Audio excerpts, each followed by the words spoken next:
Hola, muy buenos días a todos. Mira USA les da una cordial bienvenida a este seminario virtual sobre finanzas personales. En esta ocasión estaremos llevando a cabo nuestro cuarto módulo de toda la serie de estos talleres en el mes de finanzas personales durante septiembre. Y en esta ocasión estaremos aprendiendo todo lo necesario sobre el proceso y compra de vivienda. Ustedes tendrán la oportunidad de hacer sus preguntas y de despejar todas sus dudas. Vamos entonces ahora a dar inicio a este seminario tan importante de finanzas personales, no sin antes quiero que conozcan un poco acerca de Damas Osaka y su perfil profesional, y con esto damos inicio a nuestro seminario. Damas Osaka, especialista en negocios con una licenciatura en asuntos internacionales de la Universidad de Kennesaw State en los Estados Unidos, con un posgrado en gestión de la Universidad de Beijing, China.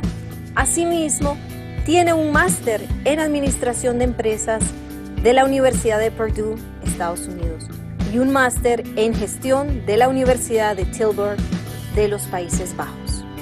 Buenos días, Carolina. Buenos días, damas y caballeros. Mi nombre es Damaso. Wow, hoy es el último día. Como siempre, muy feliz de estar aquí. Ha sido un trabajo muy interesante. He crecido mucho, he aprendido mucho. Y Mira es una organización extraordinaria. Mira no acepta mediocresía. Y entonces eso requiere muchísimo trabajo y tengo que admitir que este es el mejor trabajo que he hecho en mi vida, aún a pesar de todas las imperfecciones que ha habido dentro. Hoy es la clausura de nuestra clase y hablaremos de cómo comprar una casa, hablaremos de los procesos, los documentos a proveer para comprar la casa. Hablaremos de cómo refinanciar una casa, cuándo refinanciar una casa y al mismo tiempo hablaremos de beneficios, de asistencia para la compra de casa y al mismo tiempo si ya tienes una casa y tienes problemas pagando la casa, qué servicios hay para poder ayudar y evitar una cierre del banco, un foreclosure. Antes de empezar, quiero hacer una pequeña aclaración. La semana pasada dimos una clase acerca de los seguros y hay ciertas preguntas que se me hizo y en realidad tengo nociones de las respuestas, pero legalmente no podía dar esas respuestas porque en ese país para poder proveer préstamos hay ciertas cosas que tienes que tener licencia para hacerlo. Para hablar de inversiones a alto riesgo, inversiones en el mercado de valores, tienes que tener una licencia. Para hablar de seguros, tienes que tener una licencia. Y si tú das una sugerencia y no estás licenciado, hay consecuencias muy drásticas. Entonces, por esas razones, hay ciertas preguntas que se me hizo y simplemente dije que no podía responder y claramente es por esas razones. Este es un país con muchas leyes, hay que respetar las leyes y mi único trabajo era básicamente darles la educación de la importancia del beneficio de los seguros. Y ahora vamos a empezar con la presentación. Déjenme quitarlo.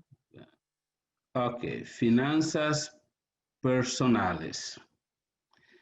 Cuando venimos a este país hay un concepto que es muy popular, que se dice por todas partes, the American Dream, el sueño americano. ¿Qué significa el sueño americano y para qué sirve? El sueño americano es una política del gobierno para erradicar la pobreza. Y el instrumento principal de dicha política es la adquisición de bienes raíces. ¿Y por qué? Porque la adquisición de bienes raíces siempre tiende a subir la casa siempre tiende a subir de valor. Y al subir de valor, entonces uno tiene acceso a estos fondos y con ello puedes pagar la educación de los hijos, puedes pagar deudas, puedes comprar otra casa, puedes hacer muchas cosas solo con una decisión que uno toma. Por eso dicen The American Dream. Y es un sueño que fácilmente se puede hacer realidad. Una de las razones por la cual nuestra comunidad se ha visto muy afectada en términos de la pobreza y de la desigualdad es por falta de esos conocimientos para poder adquirir esos beneficios. Y hoy hablaremos de ello, también explicaremos las cosas que afectan el valor de una casa. Hablaremos de la posición del agente de bienes raíces, las cosas que hay que ver, que hay que observar en ellos, lo que pueden y lo que no pueden hacer, lo que deben, lo que pueden y no pueden hacer los prestamistas. Pasos para comprar una casa. Si has estado desde el primer módulo, te darás cuenta que empezamos con algo que hemos empezado con algo tan fundamental como crear un presupuesto. ¿Por qué crear un presupuesto es importante? No voy a entrar en detalles, te recomiendo que vayas y visites la primera clase. Pero en breve, el presupuesto te da esa disciplina de poder establecer una buena relación con los bancos, de poder crear un ahorro. A través de ese ahorro puedes crear un buen crédito y a través de ese buen crédito, más los ahorros, te puedes comprar una casa. El proceso, básicamente una vez que tengas ya un presupuesto y tener unos ahorros, lo segundo que tienes que hacer es revisar el crédito, porque el crédito te dice el estado en el que tú estás, si ya eres apto de poder adquirir esos bienes o no. Y también hay que ser realista. Tú no quieres comprar, no quieres meterte en una hipoteca en el que la hipoteca cogerá el 50% de tu salario mensual. O sea, te pondrás en un aprieto que al final, en lugar de que sea una bendición, ultimará siendo una carga. Y no, la casa es un hogar, un lugar donde en la calle todo está ruidoso. Cuando llegues en la casa quieres poder relajarte y disfrutar de ello. Entonces hay que ser realistas, no mires lo que tiene el otro, sino simplemente mire lo que tienes de acuerdo a tus posibilidades y disfruta de lo que tienes. Documentos para comprar una casa. Cuando se habla de la adquisición de bienes raíces, se piensa que es cosa de otro mundo, pero es algo muy sencillo, muy, muy sencillo. Si tú trabajas para una compañía y recibes W2, necesitas los últimos 2 años de tu W2, necesitas los últimos 4 talonarios de tu cheque. Si te pagan semanalmente, si te pagan cada 2 semanas, necesitas los últimos 2. Si te pagan semanalmente, necesitas los últimos 4 talonarios. Si te pagan mensual cada 2 semanas, necesitas los últimos 2 talonarios. Si te pagan mensualmente, necesitas un talonario. Ahora, si recibes depósito directo, es igual de talonario. Simplemente tienes que demostrar el depósito directo. Necesitas los últimos 3 meses de tu abstracto bancario. Y eso es muy importante porque ellos lo que están mirando son las actividades en tu cuenta. Si tú tienes, por ejemplo, si tus ingresos son de $50,000 y tú tienes un injustificable monto en tu cuenta que es mucho más de 50,000, quieren saber de dónde ha venido ese dinero. Si tú tienes muchos depósitos en efectivo, quieren saber de dónde viene ese dinero. Hay una ley que pasó después del 11 de septiembre, lo llaman the Patriot Act. Es una ley para combatir terrorismo y lavado de dinero. Y entonces tú tienes que justificar la legalidad de esos fondos que tú tienes en tu cuenta. Si eres un subcontratista que recibes un 1099, entonces necesitas los últimos 2 años de impuestos, los últimos 3 meses de extractos bancarios. Si eres un empresario, necesitas tus 2 años de impuesto, y en ese impuesto tiene que ver, hay una distribución, hay una porción en los impuestos que dice K1.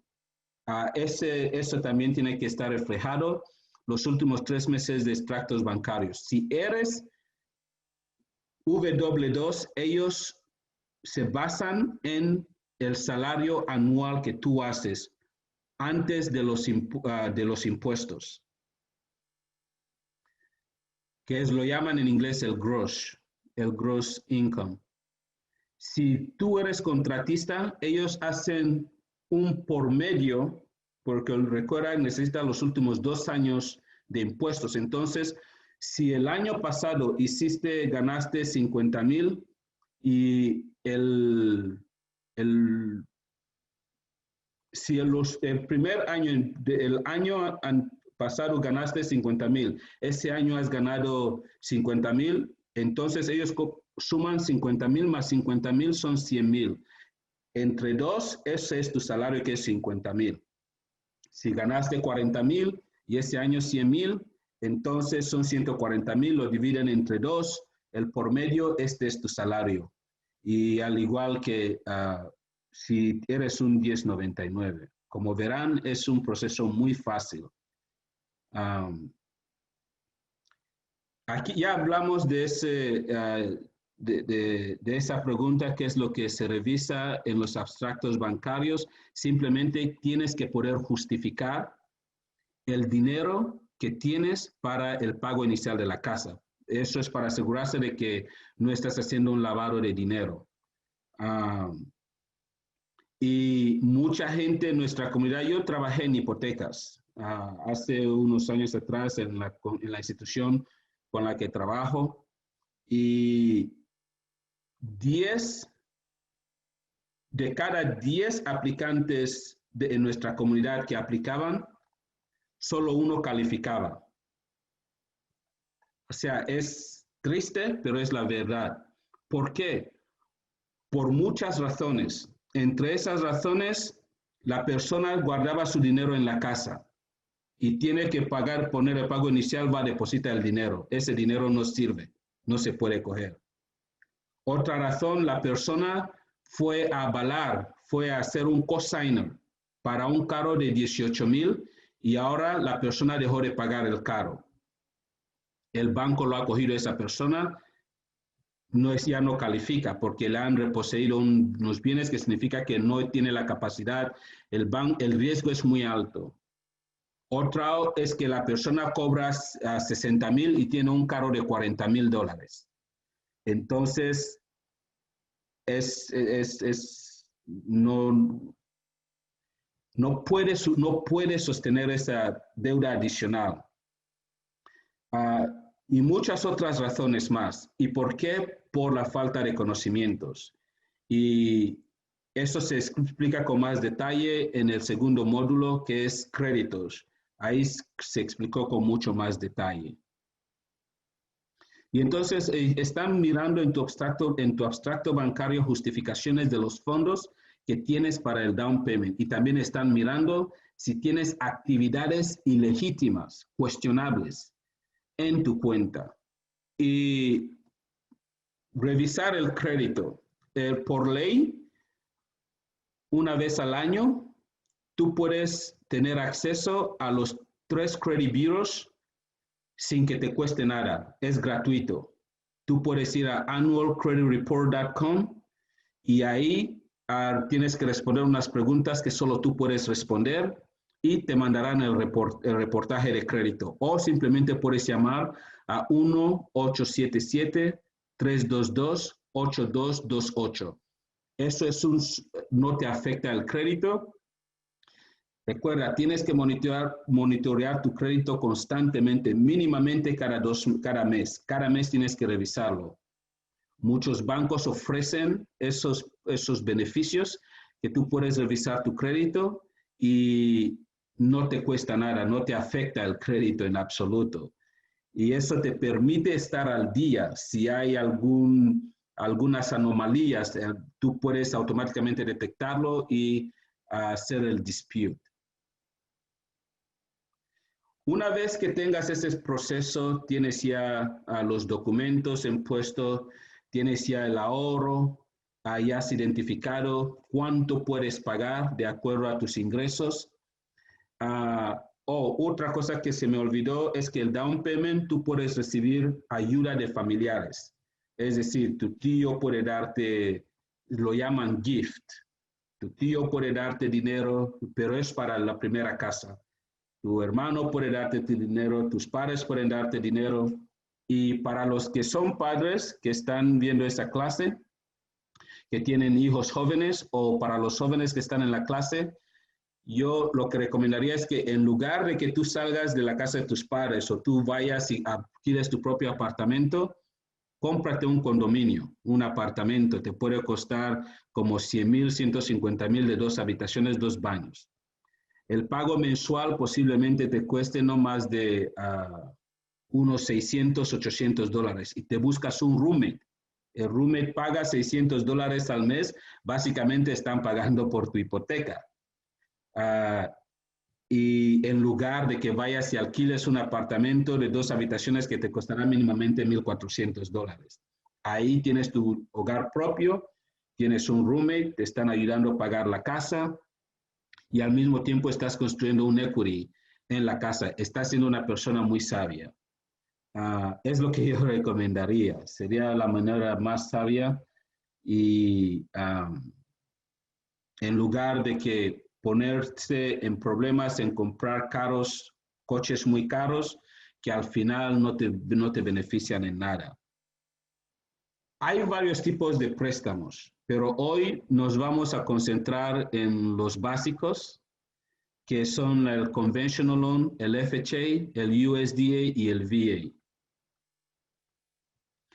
El préstamo convencional es uno de los mejores préstamos que hay y explicaré por qué. Pero ese préstamo necesitas mínimamente un puntaje de crédito de 620 y más. Cuanto más alto es tu puntaje de crédito, más beneficioso sales, más barato te sale el préstamo. El pago inicial mínimo es de 3%. Y si pagas menos del 20% del préstamo de la hipoteca, es decir, un ejemplo, si tu casa te cuesta 100,000 y tú pagas menos de 20,000 dólares por pago inicial, entonces pagas un seguro que llaman PMI, Private Mortgage Insurance, o otras veces lo puedes escuchar como Mortgage Insurance. Ese seguro básicamente protege al prestamista contra el riesgo que tú estás dando. Básicamente eres un riesgo por el porcentaje que has puesto en comprar la casa. Y cuanto más dinero, cuanto más inviertas en el pago inicial de la casa, menos es la probabilidad de que tú dejes de pagar la casa. Si te dan una casa y 0% down payment, hay un problema, tú dejas la casa. Si te dan una casa, pagas un 10%, sientes el dolor del dinero y harás todo lo posible de mantener el dinero. El 3% es para que todos podamos tener acceso a esos beneficios y básicamente si tienes el 3%, un ejemplo, si la casa cuesta 100,000, el 3% son 3,000 dólares, lo que significa que estás financiando a 97,000 dólares. Y por eso tendrás un Private Mortgage Insurance. Pero una vez que pagues el 20% del préstamo, entonces ese Private Mortgage Insurance desaparece y ves que tus pagos mensuales bajan en lugar de subir. El FHA, este es seguramente, si eres dueño de casa, estoy seguro que este es el préstamo que tienes. Haremos una pequeña encuesta. ¿Cuánta gente tienen que están en la clase son dueños de casas? Ok, entonces el 43% de los participantes de la clase son dueños de casa y el 57% no son dueños de casa. Espero que la próxima clase, esa estadística se cambie. Enhorabuena para los que tienen y enhorabuena para los que no tienen, porque sé que ahora están en el proceso de tener. Y entre todos los que ya tienen casa, ¿cuántos tienen FHA? El silencio es porque estamos esperando el resultado de las encuestas. Lo que pasa es que el FHA... Sí, ahorita tenemos unos problemas técnicos, Damaso, ahí nos disculpas en este momento. Ok, está con bien. El segundo Entonces, poll. Gracias. Vamos a proceder con la explicación del FHA. El FHA es un préstamo de alto riesgo asegurado por el Departamento Federal de Viviendas. Y requieres un puntaje mínimo de, creo que son 480, 500 por ahí. El pago inicial de la adquisición de la casa es 3,5% que tienes que poner inicialmente. Esa casa tiene que ser tu residencia principal, donde tú vives. Si tú no tienes el dinero para el pago inicial del 3,5%, puedes solicitar un préstamo para poder poner el pago inicial de la casa. Ese FHA tiene dos seguros. Hay uno que llama UFMIP, Upfront Mortgage Insurance, que es el 1,7,5% del préstamo. Porque recuerda que el FHA es un riesgo, es un préstamo de alto riesgo. Entonces el gobierno tiene que protegerse y tú pagas por ello. Es decir, si tienes mal crédito, pagas por tener mal crédito. Si eres alto riesgo, pagas por tener ese alto riesgo. Y es de ahí donde sale ese seguro. Y este seguro lo pagas hasta que termines de pagar la casa o vendas la casa. El segundo seguro es el Mortgage Insurance, que explicamos que está en el Conventional Loan. Este seguro tú lo tienes hasta que pagues el 20% del préstamo que tú solicitaste. Ahora, el siguiente es el USDA, que es un préstamo avalado por el Departamento de Agricultura. Ese préstamo es básicamente diseñado para zonas rurales. Si tú vas a vivir fuera del alieciento de la ciudad, fuera del ámbito de la ciudad, en pequeñas ciudades o en poblados, o fuera del perímetro de la ciudad, entonces tú calificas por ese préstamo. Y ese préstamo fue creado para fomentar la economía de estas zonas y para que vean, porque desde un principio hablamos del sistema financiero que fomenta la economía del país y vemos cómo la casa es un instrumento principal para eso. Para eso se diseñó este producto. Y es para zona rural y adyacentes. El pago inicial de esa casa es 0%. No tienes que tener dinero para pagar la casa, para comprar la casa. El crédito es muy flexible, pero lo que pasa es que ese programa, el FHA,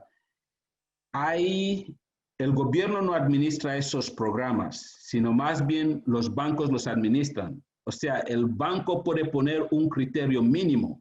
Puede decir, el crédito mínimo es de 480, puede decir un ejemplo. O pueden decir, no hay crédito mínimo. Pero para el gobierno hay flexibilidad. El crédito no es muy exigente. Los intereses son muy bajos, más que los otros intereses. Y también hay depende del income que tú tienes. Y este es un beneficio para los veteranos. Eso es un préstamo, lo llaman VA, que es el Veteran Affairs del Departamento de Defensa. Y es para veteranos activos y de reserva. Y para sus esposas también reciben esos beneficios. No existe PMI, no existe Mortgage Insurance en ese préstamo. no existe puntuaje mínimo de crédito, es decir, si eres un veterano, eres un activo o tu pareja, tú puedes aplicar por ese préstamo y el crédito no miran los puntuajes de crédito. Es para tu primera residencia y tienes que vivir dentro. Aquí ahora vamos a ver unos beneficios sobre, a ver si lo tengo. Vamos a observar unos beneficios para el down payment de la casa. Este es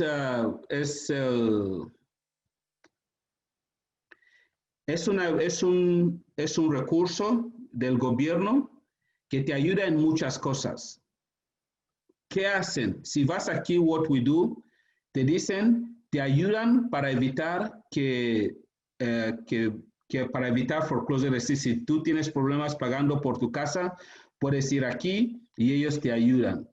Te ayudan a comprar casa con el pago inicial de la casa y muchos otros servicios. O sea, eso tú puedes ir a explorarlo tú mismo y puedes ir aprendiendo. Aquí te dan muchos beneficios, pero es algo que te recomiendo que tú busques. Y dependiendo, ves, aquí están todos los estados, también está Puerto Rico, están las islas.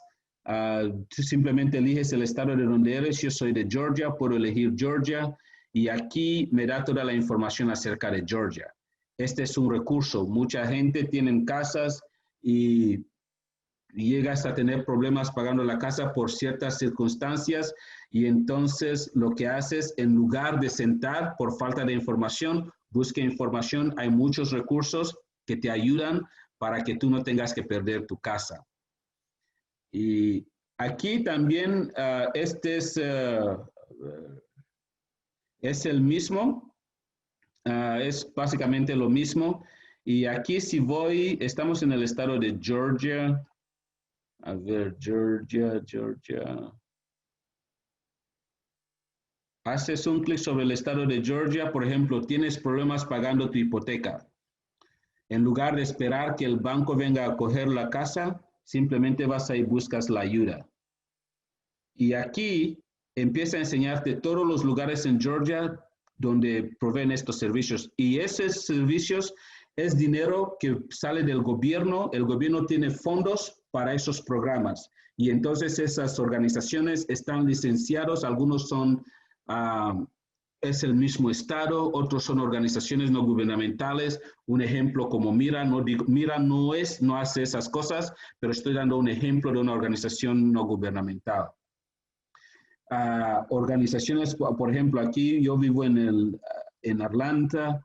Si tengo ese problema, aquí dice el arquidiócesis en Atlanta. Y aquí, si tú miras, ponen tu idioma, es decir, si hay Spanish, significa que también proveen servicios a la gente que habla español. ¿Qué hacen? Te ayudan a pagar con mortgage delinquency, es decir, si tienes problemas pagando tu hipoteca, ellos te ayudan con ello. Y te ayudan con el proceso de comprar la casa y muchos otros servicios más. Te ayudan con budget counseling, es decir, lo que vimos en la primera clase, presupuesto. Te ayuda. Todas esas organizaciones, cuando vayas, lo primero que te van a exigir es un presupuesto. Es inminente. Entonces, te recomiendo que vayas y revises la primera clase. Y hay muchos muchísimos. Aquí, por ejemplo, esa organización, Center for Pan-Asian Community Services, aquí tienen cantonés, es más enfocado en la comunidad asiática. Tienen chinos, gente que habla el chino, el inglés, el hindú, el coreano, el swahili, el vietnamés. O sea, hay ayuda en todo. Y así tú vas buscando recursos. Esos, por ejemplo, hablan español y también tienes problemas pagando hipotecas. Aquí te ayudan con ello, te ayudan con el pago, te ayudan con empezar el proceso de remodificación. Remodificación, básicamente, tú no puedes pagar una hipoteca, el banco te reajusta el préstamo y te lo pone a un precio muy bajo. Eso se llama, este es el proceso de, se me pasó el nombre, pero ya cuando recuerde ya volveré a revisarlo. Aquí hay muchísimas organizaciones.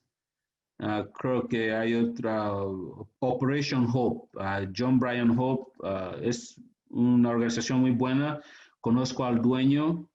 Él básicamente, él era un señor que vivía en Los Ángeles y él tenía muchos problemas económicos, muchísimos problemas, hasta tanto que perdió todo. Al perder todo, empezó a aprender cómo manejar sus finanzas. Y vio, él es un afroamericano, y él vio que en la comunidad afroamericana el problema que él tenía, que tiene dinero, compra coche como prioridad, coches caros que al final les afectan. Él decidió crear una organización, él se llama John Brian Hope. Un señor muy bueno, muy sencillo, que si le ves no puedes ni conocerlo. En sus eventos, incluso presidentes participan en sus eventos, porque él es especialista para finanzas para la comunidad afroamericana. Y ven que ellos también lo proveen, los bancos le mandan mucho dinero, el gobierno le manda mucho dinero y él provee esos servicios, pero ellos solo hacen para en inglés porque su concentración es la comunidad afroamericana y muchos otros recursos. Ahora, si tienes que comprar casa, hay una organización muy popular, como todos los otros que hemos revisado. El NACA es una organización, es legítima. Mucha gente me dice, suena muy bien para ser verdad. Es cierto, lo que pasa es que esas organizaciones reciben dinero del gobierno para que ellos puedan proveer estos servicios. Y entonces te ayudan con el pago inicial, te ayudan con si tú tienes problemas pagando tu casa, te dan todos esos recursos. Y entonces vamos a regresar. Ok, entonces estos son los recursos y hay muchos más. ¿Cómo leer un contrato? Esto es algo muy importante. Muchas veces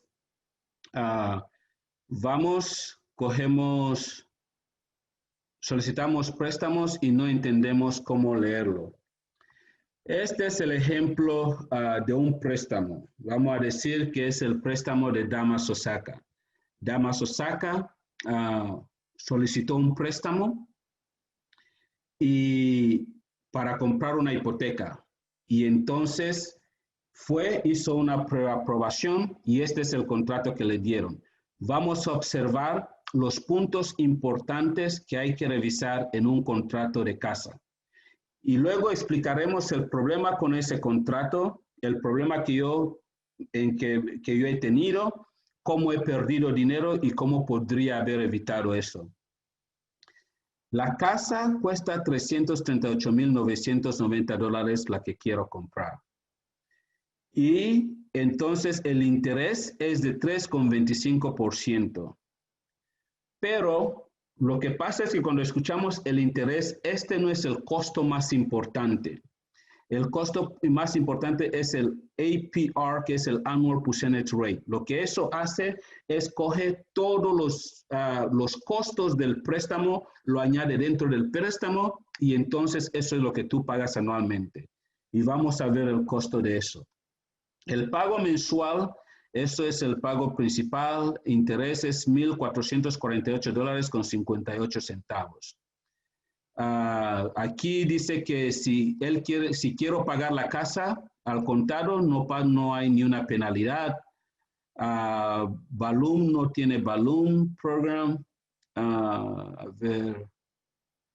El principal más el interés de la casa, todo pago mensualmente $1,448,58. El mortgage insurance es $230, que es lo que explicamos, que es porque yo estoy comprando una casa y estoy poniendo menos del 20% de la casa del pago inicial. Entonces, yo pago un seguro para proteger al banco. Estimated escrow. Escrow es básicamente los taxes y el seguro de la casa.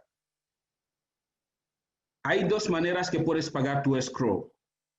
Lo puedes pagar una vez al año o lo puedes pagar mensualmente. Por ejemplo, si el seguro de tu casa te cuesta $100 al mes, $1,200 al año, y los impuestos de tu casa te cuestan $100 al mes, $1,200 al año, tienes dos opciones. Puedes coger los $1,200, lo pagas al seguro al final del año. Puedes coger los $1,200, pagas a la compañía, al condado para los impuestos, o simplemente el banco te permite pagar los $100 al mes para que al final del año ellos cogen los $1,200 del condado, pagan tus impuestos, cogen los $1,200 del seguro y pagan tus impuestos. En ocasiones ese dinero no va al banco, es simplemente una obligación que tú tienes. En ocasión puedes ver que es negativo o es positivo, es decir, puede subir o puede bajar. El banco no tiene nada que ver con ello.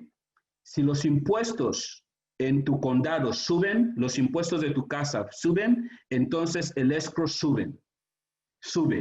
Si hay mucho riesgo en tu casa, en tu vecindad, hay muchos reclamos, hay muchos robos, entonces el seguro sube. Al subir, entonces tu escrow también sube. Por eso puede tener un escrow positivo, un escrow negativo. Y si baja es porque si había mucho riesgo en tu barrio, entonces ahora ese código postal, el nivel de riesgo ha bajado y entonces el seguro baja.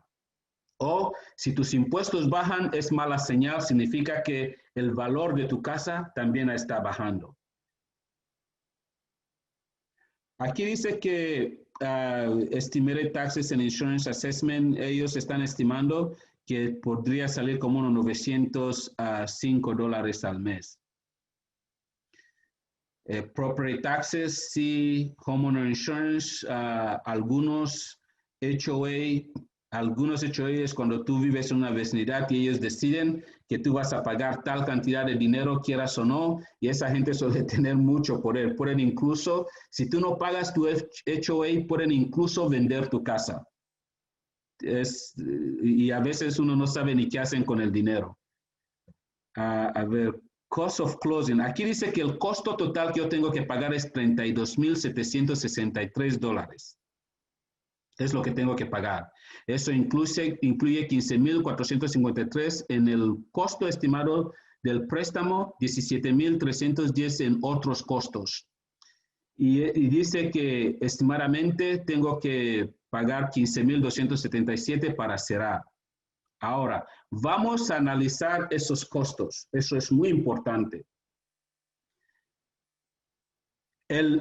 Eso se dice que el estimado del costo, dice que aquí que ellos por procesar, el banco por procesar mi aplicación de la hipoteca me cobran $5,000 con $1.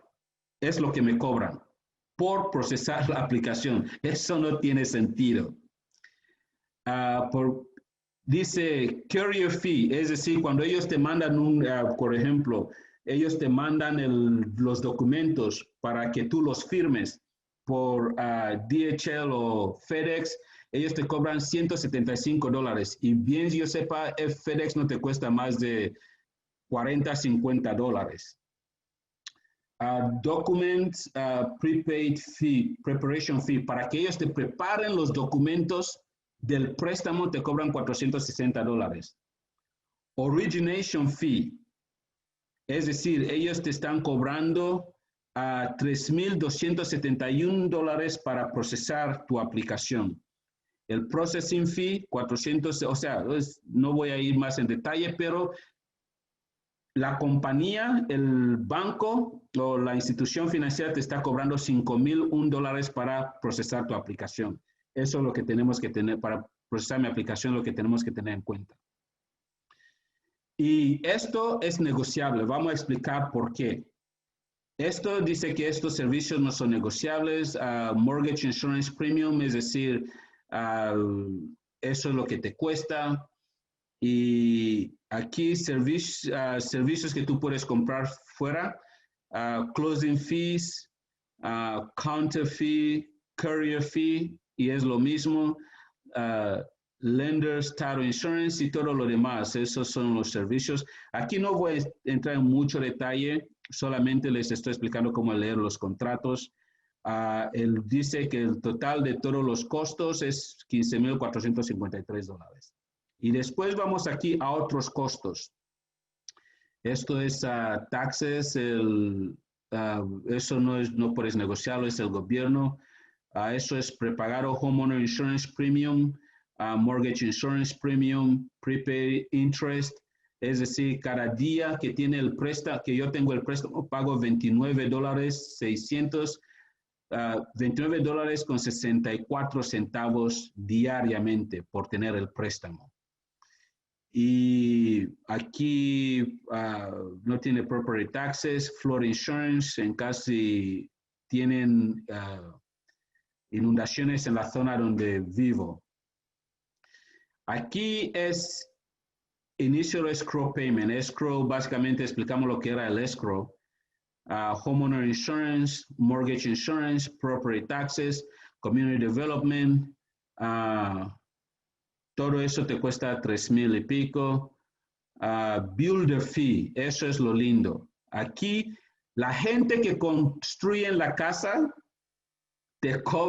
me han cobrado $7,339 solo, o sea, eso no tiene sentido. No tiene ni un sentido, pero simplemente es normal que yo cometa esos errores, porque es mi primera vez. Por eso ven que es muy importante que nosotros estemos informados, porque ahora que yo ya estoy informado, podré ayudar a otra persona. Pero lo más importante es que cuando mis hijos tengan que comprar casa, yo estaré ahí y podré identificar esas anomalías.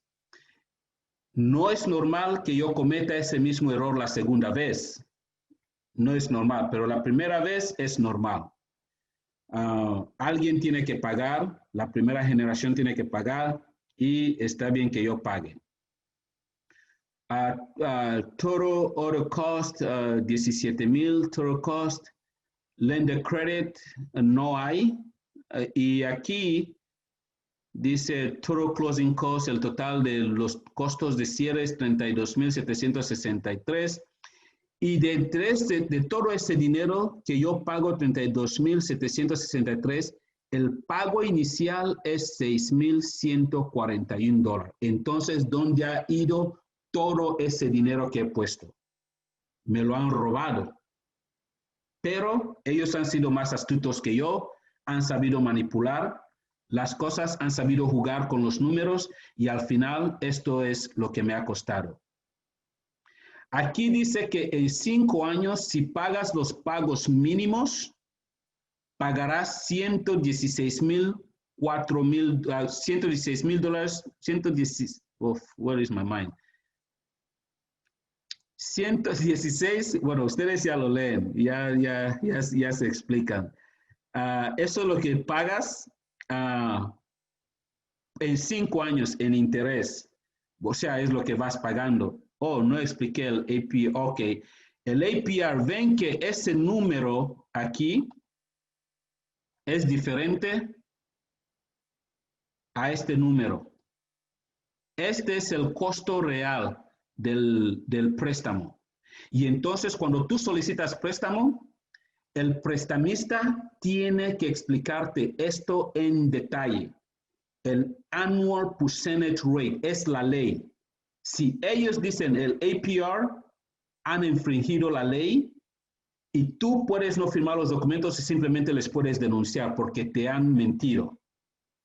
Si yo he comprado esa casa y yo no tenía esos conceptos claros, han infringido la ley y entonces yo les puedo denunciar.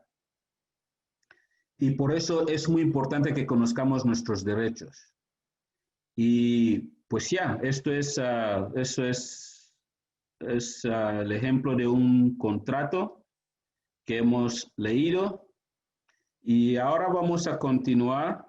Agente de bienes raíces. Una vez que identifiques, tengas identificado el préstamo, tienes ya el proceso puesto,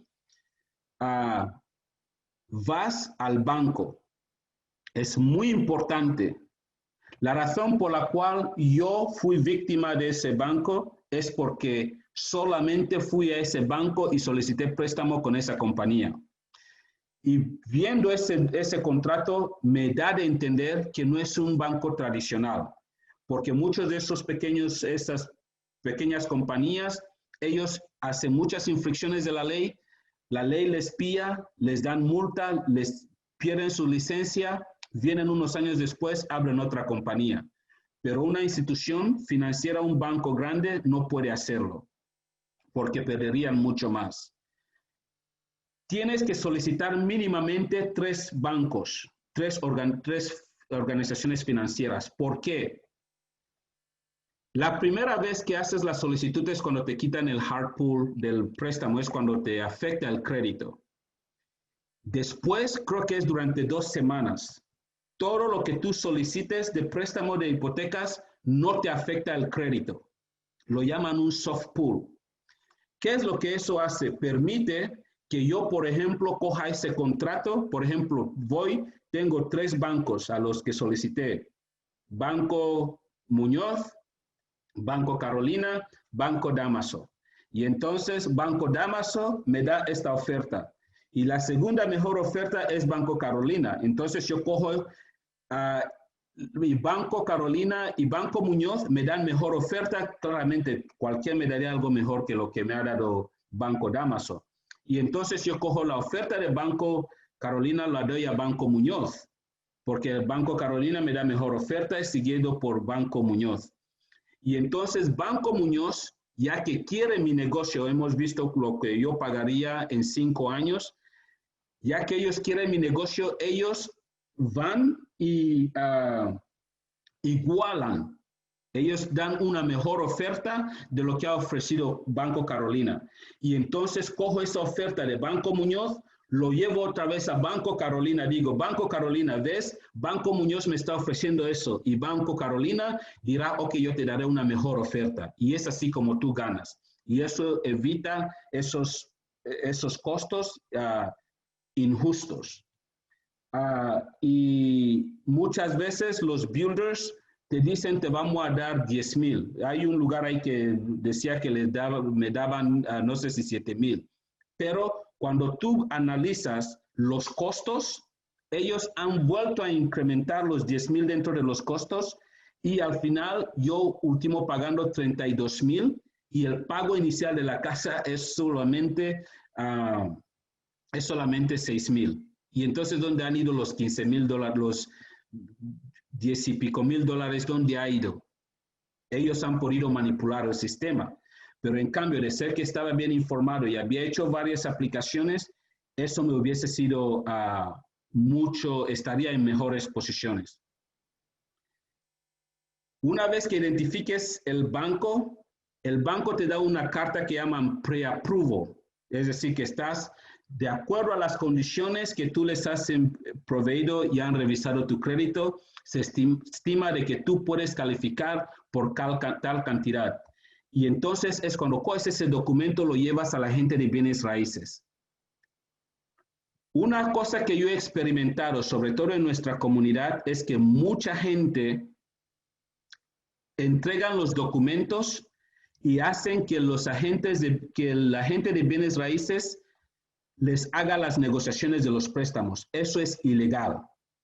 Si tienes un agente de bienes raíces que te dice, dame, yo te voy a negociar el préstamo, aléjate de ese agente de bienes raíces, aunque sea tu hermano, no es una persona honesta. Si la persona te dice, vete a ese banco, no vayas a ese banco, también es una persona deshonesta. Por ley, tienen que darte mínimamente 3 recomendaciones.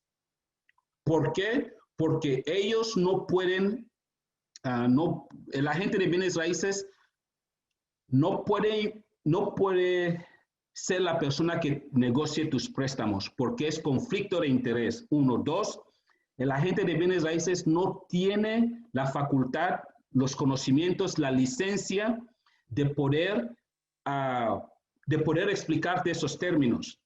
Hay un número federal, creo que es MLSRID, algo así, que todo aquel que da préstamo tiene que tener. Y cuando empiezas a dar el préstamo, lo primero que tienes que hacer es identificar ese número. Si no identificas ese número, has restringido la ley y tú pierdes la licencia de poder proveer préstamos.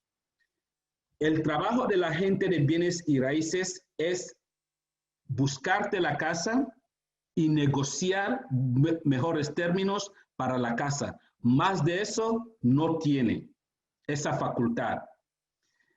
He visto muchos casos y eso sobre todo en nuestra comunidad. Y desafortunadamente nosotros somos víctimas de nosotros mismos. Por eso ves que el ciclo de la pobreza constantemente continúa. Porque venimos aquí, adquirimos una información mala, la pasamos a otra persona y así sucesivamente. Cuando que las otras comunidades adquieren una buena información, se ayudan a sí mismos y así van creciendo. Y entonces cuando tú te encuentras con prestamistas inescrupulos, cuando te encuentras con agentes de bienes raíces inescrupulos, hay que denunciarles. Si no les denuncias, ellos van a crear, otra persona será víctima, porque si eres víctima, la probabilidad de que haya más víctimas es muy alto. Entonces hay que tener eso muy claro. A la gente de bienes raíces, nunca le des tus documentos, es ilegal, no se puede. No digo que los agentes de bienes raíces son malos, no, hay muy buenos. Conozco gente buenísima, muy honesta, pero como en cualquier otra comunidad, siempre los hay que son los inescrúpulos, que son los que afectan, ultiman creando esos problemas que tenemos en la comunidad. Pero si conoces tus derechos, entonces fácilmente tú puedes identificar esos problemas. Refinanciamiento de casa. ¿Cuándo refinanciar una casa? Hay varios momentos que puedes refinanciar una casa. Uno, por ejemplo, tu interés es muy alto. Ahora mismo los intereses, el interés del mercado, el interés es una política monetaria que el gobierno usa para estimular la economía. Es decir, cuando la economía está muy mal, el gobierno baja los intereses a fin de que la gente pueda ir y pueda motivarse en solicitar préstamos. Al solicitar préstamos, ellos van en el mercado e invierten ese dinero solicitado y ese dinero que solicitan, por ejemplo, compras casa, hay gente que tiene que construir la casa o tienes que comprar muebles, hay gente que tiene que construir los muebles, genera la economía. En cambio, se me perdió un poco el pensamiento. Entonces, es uno de los procesos por la cual hablaba de los intereses. Y entonces, cuando la economía está mal, el gobierno baja los intereses para que tú te veas estimulado en ir al mercado y comprar. Pero una vez que el mercado empieza a mejorarse, entonces el gobierno aumenta los intereses de préstamo. ¿Qué significa? Eso significa que el gobierno está previniendo una inflación, porque si hay mucho dinero en circulación, el valor monetario se disminuye. Al disminuirse, se crea una inflación. Y si esa inflación no se controla, se crea una hyperinflación. Hyperinflation. Y entonces el valor el valor cae, el valor monetario cae. Entonces, cuando la economía empieza a recuperarse, el gobierno aumenta los intereses. Entonces, lo que significa es que no te estimula para que solicites préstamo, sino te estimula para que ahorres dinero. ahorras dinero. Cuando ahorras dinero, ¿qué haces? Quitas dinero del mercado. Al quitar dinero del mercado, hay menos dinero en circulación. Al haber menos dinero en circulación, entonces se crea un balance y se controla la inflación o se evita la inflación. Y entonces, en momentos como eso que el interés está bajo, vamos a suponer que tu interés, compraste una casa y tu interés está a 6%. Tú puedes ir y refinanciar la casa.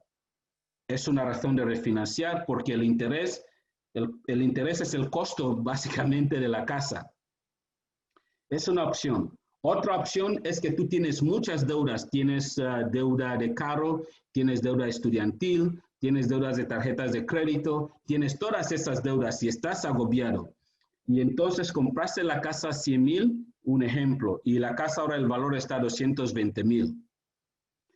Tú en total de tus deudas debes $80,000. Lo que haces es refinanciar la casa, lo llaman cash out refinance. Es decir, tú refinancias la casa, el banco te da los 100,000 que tú estás solicitando, que es el valor que aumentó la hipoteca, y ahora te da ese efectivo, con ese efectivo pagas todas tus deudas y solo tienes una sola deuda, que es la deuda de la casa. Ahora, en lugar de pagar los 80,000 que debías a la casa, ahora debes al banco 180,000 de la casa. Y eso es otra razón. Y otra razón de refinanciar la casa es que si tú quieres bajos términos, por ejemplo, tú pagas la casa por 30 años y recuerda que la forma que lo hacen es que cuanto más largo pagas la casa, más bajos son tus pagos, pero más pagas a largo plazo. Entonces tú puedes decir que quiero un préstamo de 15 años en lugar de 20 años, de 30 años, y tus pagos subirán, pero tienes la garantía de que a los 15 años pagarás la casa. O otra cosa que puedes hacer, en lugar de refinanciarlo, en ese sentido, simplemente aumentas los pagos de tu casa y recibirás el mismo beneficio. Recuerda que el refinanciamiento de la casa tiene los mismos costos de cierre como comprar una casa. Entonces, con eso vamos a dar paso a las preguntas. Bien, perfecto. Damaso, muchísimas gracias. Vamos entonces ahora a pasar a las preguntas. La primera pregunta dice, si refinancio mi casa para consolidar unas deudas de tarjeta de crédito y un préstamo de estudio, ¿ese dinero se suma a la deuda de la casa? ¿Pagaría una sola cuota o serían dos pagos por separado?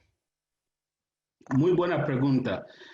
Cuando ¿qué es consolidación? Consolidación es, tú tienes 4 cosas y entonces esas 4 cosas tienes deuda estudiantil, tienes deudas de tarjeta de crédito, tienes deudas de carro.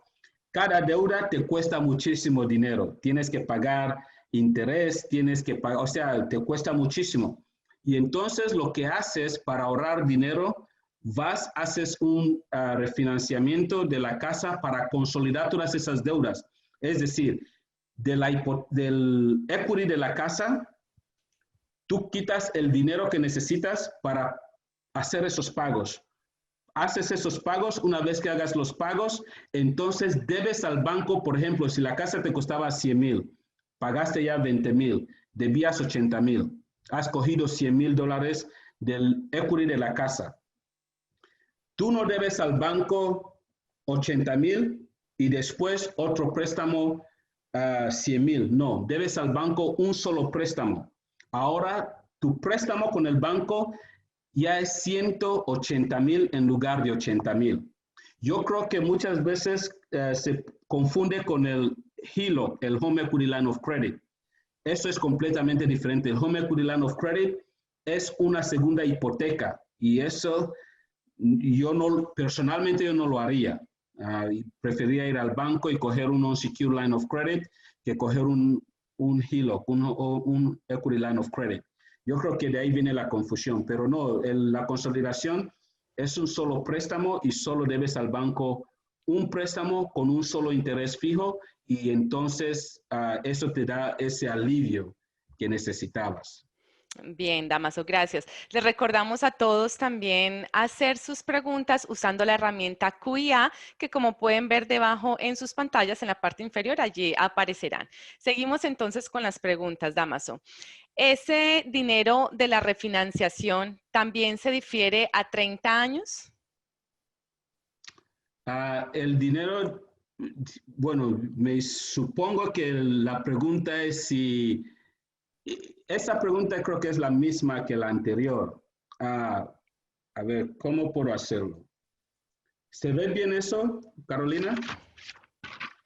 Miremos. Sí, ¿Se ve bien? sí. Quiero hacer un ejemplo. Ok, debes $4,000, tarjeta de crédito, 2,000 de carro, 3,000 de estudiantil. Y debes casa. Y entonces, lo que haces, coges todo eso, el 3,000, 2,000, el 3,000 más 2,000 es 5,000, más 4,000, 9,000 que debes, lo sumas al costo de la casa. Y eso es un solo préstamo. ¿Se ve? Sí, se ve. Es un solo préstamo. Es decir, no es un préstamo separado. Es un solo préstamo. Simplemente lo que has hecho es ahorrar dinero cogiendo todos esos otros préstamos, poniéndolo dentro del préstamo de la casa y ahora solo tienes un interés, un pago mensual y ya no tienes ninguna otra deuda, solo la deuda de la casa. No sé si respondí a la pregunta. Gracias, Damaso. Seguro que sí. Queremos también contarles a todos nuestros asistentes y a ti, Damaso, que tenemos alrededor de 110 asistentes en nuestro taller, así que muchísimas gracias a todos por estar conectados en esta serie de talleres en el mes de finanzas personales. Qué bueno. Bien, Damaso, seguimos con las preguntas. Dice, si por mi puntaje de crédito al momento en que se compró la casa era del 4.5%, al refinanciarla vuelven a revisar mi crédito y en ese momento califiqué por un 2.5 en ese porcentaje. Ahora, ¿este se aplica a todo el monto o solo al equity de la casa? O sea, para que tú refinancies tienes que tener, o sea, en ese caso tienes que tener un equity de la casa. Y yo creo que estás ahorrando dinero, estás ahorrando 2 puntos. Ahora lo que tienes que hacer, estás ahorrando 2 puntos, porque era 4,5, ahora está 2,5. Y entonces yo lo ahorraría mucho dinero a largo plazo. Y eso no es universal. Si vas a la primera clase que dimos, tu crédito, las decisiones que has venido tomando tienen mucho que ver con lo que puedas beneficiarte a largo plazo. Y en ese sentido, si tú has tenido buen crédito, entonces has podido beneficiarte de ese beneficio. Sí, pero si no has tenido un buen crédito, entonces te lo niegan. Y sí, cuando tú aplicas para refinanciamiento, te afecta el puntaje de crédito. Y lo que hubiera hecho es hacer varios, porque no es solo el interés, el APR, hay muchos otros factores. Tendría que haber leído el contrato para ver si realmente has tenido una buena propuesta. Una buena propuesta o no, pero hablando en términos generales, 2 puntajes yo creo que no está nada mal. Bien, gracias, Damaso. Nos dicen, ¿puedes repetir respecto al down payment de una casa? ¿Es mejor que solo sea el 3%? El down payment depende de tus posibilidades. Si tú puedes pagar más del 3%, entonces está bien, pague más del 3%. Si tú no tienes las posibilidades de pagar más del 3%, entonces únicamente pague lo mínimo para que puedas entrar en tu casa y crear ese equity y a la larga poder empezar a generar esa riqueza. Pero cuanto más debas al banco, más pagas a la larga y más altos son tus pagos mensuales. Entonces, cuanto más es tu down payment, menos son tus pagos y menos pagas al final del préstamo. Bien, dice, para comprar una segunda vivienda, ¿es verdad que se necesita un 20% de pago inicial? No, no necesariamente. Esa pregunta se hizo y María Clara la respondió muy bien. No sé cómo responderla. María Clara es la presidenta de Mira USA. Ella nos explicó con mucho detalle esa respuesta. Voy a ver si puedo entrar en su cerebro. Ok. Depende. Si tú compras una segunda casa, puedes tener una segunda casa, no necesitas el 20%. Es el 10% de la segunda casa. Segunda casa simplemente significa que yo vivo, hay una cierta cantidad de millas, no estoy muy seguro. Ojalá María Clara pudiera explicar eso mejor. Ella tenía unos argumentos muy buenos. Hay una cierta distancia de tu casa, que si compras la casa durante esa distancia, entonces se considera una segunda casa. Es decir, está más cerca de mi trabajo, entonces vivo ahí, o es un lugar vacacional donde voy a pasar las vacaciones, eso se llama segunda casa. La inversión es otra cosa, es lo que ya necesitas el 30%, entre 25 a 30%. Pero la segunda casa no, es el 10%. Bien, gracias, Dámaso. Si no la respondí bien, por favor, Carolina, mande unos militares ahí en la casa de María Clara. No hay problema. Igual también luego les vamos a dar un website o una dirección de correo electrónico para que ustedes también sigan haciendo sus preguntas. Bien, vamos a seguir. ¿Cómo puedo hacer para comprar una casa si soy ciudadana americana y no trabajo? Ni tengo declaración de impuestos o no hago declaración de impuestos. Mi esposo aún no es residente, pero sí declara impuestos. ¿Tu esposo tiene algún estatus legal? ¿Tiene permiso de trabajo? No hay aclaración al respecto, solo dice que no es Okay. residente, pero que sí declara impuestos. Ok, si tu esposo, depende, o sea, esa pregunta tiene muchas respuestas, Carolina. Si el esposo es contratista, hay manera que se puede hacer, pero por lo general tienes que tener ingresos estables para poder comprar una casa.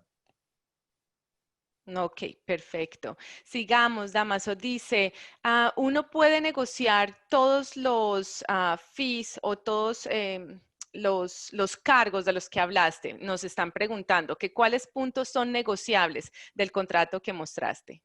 El único punto que no era negociable era el gobierno, los taxes del gobierno y creo que era el seguro del préstamo de la hipoteca, pero el resto es negociable. Y por eso, tú no puedes yo por ejemplo no puedo ir a esa gente y decirles, mira, quiero que me des, no puedes cobrarme $7,000 por construir la casa porque de todos modos te estoy pagando la casa. No puedo hacerlo. Tú no puedes, ¿qué es negociación? Negociación es cuando tienes otras opciones. Si tú no tienes opciones, no puedes negociar. No estás en las condiciones de negociar. Y entonces, por eso, tú tienes que solicitar préstamos con múltiples organizaciones. Y por eso, al principio yo decía que el agente de bienes raíces, por ley, tiene que recomendarte mínimamente 3 prestamistas. Y entonces eso te permite solicitar, eso te permite tener ese poder adquisitivo y poder tener buena negociación. ¿Qué es la negociación en este sentido? Tú no haces la negociación. Tú simplemente lo que haces es coger lo que te ha dado un banco, una oferta, lo coges, lo llevas al otro banco, y para que ese otro banco pueda igualar la oferta del primer banco. Y otros préstamos, otra cosa que hacen los agentes de bienes raíces es que ellos te negocian porque muchos de esos costos, por ejemplo, el costo de cierre, el vendedor te paga esos costos. Este es el trabajo de la agente de bienes raíces para hacer esas negociaciones. Y otra cosa, tú no pagas a la agente de bienes raíces, el vendedor es el que paga a la agente de bienes raíces. Ok, perfecto. Creo que se relaciona con lo que acabas de decir. La pregunta dice, ¿uno puede pedir los costos de cierre antes de proceder con la compra? No, primero tienes que tener una precalificación, tienes que identificar la propiedad. Ahora, depende, no sé si estás hablando de ese contrato. Hablando de ese contrato era más el prestamista. Era el prestamista, la institución financiera que me ha dado la hipoteca. Eso se refiere a ese contrato. Si quieres negociar con ese contrato, lo que haces es básicamente aplicar por otras organizaciones. Ahora, si estoy comprando la casa, mi agente de bienes raíces puede negociar con el dueño de la propiedad para que me pague un porcentaje del costo de cierres de la casa. Ok, perfecto. Dice la siguiente pregunta de una de nuestras asistentes. Yo tengo un condominio y lo estoy pagando aún. Quiero comprar otro para inversión, tal vez rentarlo. ¿Puedo tener beneficios como los que has explicado, así ya tenga una vivienda? ¿O debo vivir en la nueva vivienda? Tú puedes comprar el proceso. Lo importante es el proceso cuando empiezas a aplicar la casa. Tú puedes solicitar, por ejemplo, yo tengo, en mi caso, tengo una casa, quiero comprar una segunda inmobiliaria. Puedo ir al banco y decirles que voy a comprar esa segunda inmobiliaria y será mi primera casa. Y mi segunda casa la voy a alquilar.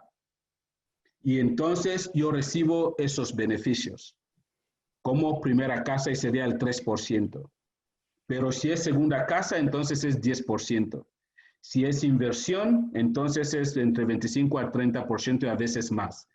Y todo eso depende de tu DTI, Debt to Ratio Income. Eso lo vimos en crédito, en el segundo módulo. Y si eres una persona que tiene muchos gastos, muchas tarjetas de crédito, lleva un carro muy costoso, comprar una segunda hipoteca con tu income ya depende del nivel de income que tienes. Entonces, todas esas preguntas, hay mucho más que uno tiene que analizar para poder responder claramente. Pero para dar la respuesta es básicamente eso. Gracias.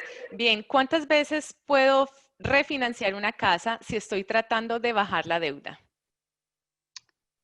Tienes que entender que el refinanciamiento tiene costos, ¿verdad? Al tener costos, cuantas veces más la refinancies, más te cuesta, entonces no tiene sentido. Si quieres bajar la deuda, si tienes que refinanciar cada año, no tiene sentido, tú estás perdiendo dinero. Refinancia una vez, si tienes muchas deudas, haga una consolidación de las deudas en la hipoteca y simplemente disfrutas de tu casa, pero tampoco tienes que obsesionarte. Bien.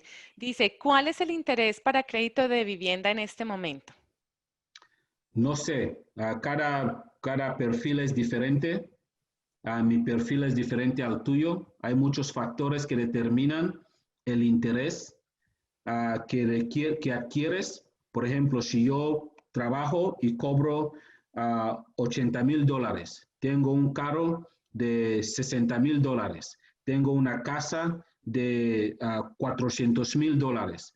Y entonces, aunque yo cobro 80,000, yo no tengo la capacidad de adquirir un buen préstamo. Y si tengo un préstamo, soy alto riesgo. Y aunque yo tenga un puntaje de 800, el interés será alto. En cambio, yo puedo estar ganando $50,000, no tengo solo debo tal vez unos $5,000 en mi carro o no tengo ni una deuda de carro, no tengo deudas de crédito, no tengo ningún tipo de deudas. Tal vez mi deuda estudiantil, pero está en Income-Based Repayment Plan, entonces eso me da la capacidad de tener una mejor condición de préstamo que la persona que hace $100,000 y sus gastos están a 120,000. Bien. ¿Existe alguna opción para comprar sin pagar el down payment y los costos de cierre? Sí, lo revisamos en los recursos que pusimos anteriormente que demostraba estas organizaciones como el Departamento de HOD, el Departamento de Viviendas del Estado. Depende del estado donde estás, cada estado tiene sus programas. Hay uno muy popular, NACA. Simplemente vaya a Google, ponga asistencia de down payment. El mismo banco con el que tomas el préstamo suelen tener esas opciones. Hay muchas opciones. Bien, nos hacen otra pregunta y dice, para una persona pensionada, ¿cuál sería el préstamo más aconsejable? Dice que está pensionada tanto aquí en Estados Unidos como en su país de origen. ¿Y cómo podría demostrar esos ingresos? El ingreso, el ingreso que miran es el ingreso que tienes en los Estados Unidos, es el justificable. Y hasta cuánto podrías alcanzar ya depende de tu presupuesto. Yo no podría decirte puedes calificar por tal cantidad o tal cantidad. Ya depende de tu actitud, cómo tú has estado actuando. Si has estado actuando responsablemente, posiblemente podrás tener más. Recuerda, no es qué casa puedo tener, sino qué casa puedo pagar. Y es el nivel de riesgo que puede el banco mitigar. Bien, dicen, al hacer los pagos, el dinero que se puede mandar de más, ¿es en el mismo cheque que se manda mensualmente por un monto mayor o debe pagarse con un cheque separado? No, es lo mismo. O sea, si mi pago mensual es de 1,400, si yo puedo pagar 1,800, pago 1,800. Y entonces lo que pasa es que tú cuando pagas así, empiezas a pagar el principal. Cuanto más pagues, más empieza a bajar el principal y menos te empieza a costar el préstamo. Y más ahorras a largo tiempo. Aunque tú puedas poner $50 extra, aunque sea $100, todo lo que tú puedas poner extra te va a beneficiar. Bien, la siguiente pregunta, Damaso. Si tengo la casa paga, ¿puedo solicitar un préstamo, pero no tengo seguro en la propiedad? ¿Es preferible vender para no tener que prestar? El motivo es tener el efectivo para otra inversión. Si ya has pagado la casa, una cosa que puedes hacer es refinanciar la casa. Debes cero, necesitas, por ejemplo, $50,000. Vas al banco, le dices que tengo una casa, necesito que me des 50,000, pero te doy como avalo una casa. El banco te refinancia la casa, te compra la casa por 50,000 y tú debes ahora al banco 50,000. Y con esos 50,000 puedes hacer tu inversión. Y empiezas a pagar los 50,000 y en cuanto pagues los 50,000 tienes cero. Debes cero. Y entonces ya depende de lo que tú quieras hacer, pero sí puedes venderlo, puedes refinanciarlo. Eso es una decisión que tú mismo tienes que tomar. Bien, siguiente pregunta. Al encontrar las ayudas del gobierno para el down payment y el costo de cierre, ¿esto afectaría en el interés de la casa? No, no tiene nada que ver con el interés de la casa. El interés tiene mucho que ver con tus ingresos, tu comportamiento, que sería tu crédito.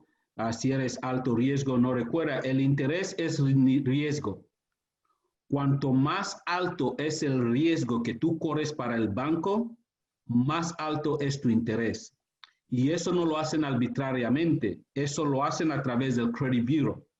Es decir, tú no te identifican como Carolina, estás solicitando un préstamo. Dice número 464 está solicitando préstamo. Y entonces ese número se pone en el sistema de Credit Bureau. El Credit Bureau corre la estadística. Dice la probabilidad de que Carolina pague, de que no deje de pagar es muy bajo. porque Carolina tiene tarjetas de crédito y ella tiene una tarjeta de crédito de 3,000 y ella nunca ha usado más de $300. Carolina paga sus pagos a tiempo, constantemente. Carolina hace $100,000 al año y sus gastos no son más de $20,000. O sea, todo eso es lo que hace que el sistema quite el número de reportaje. Por eso las decisiones que tomamos desde un principio tienen efectos, o sea positivo o sea negativo.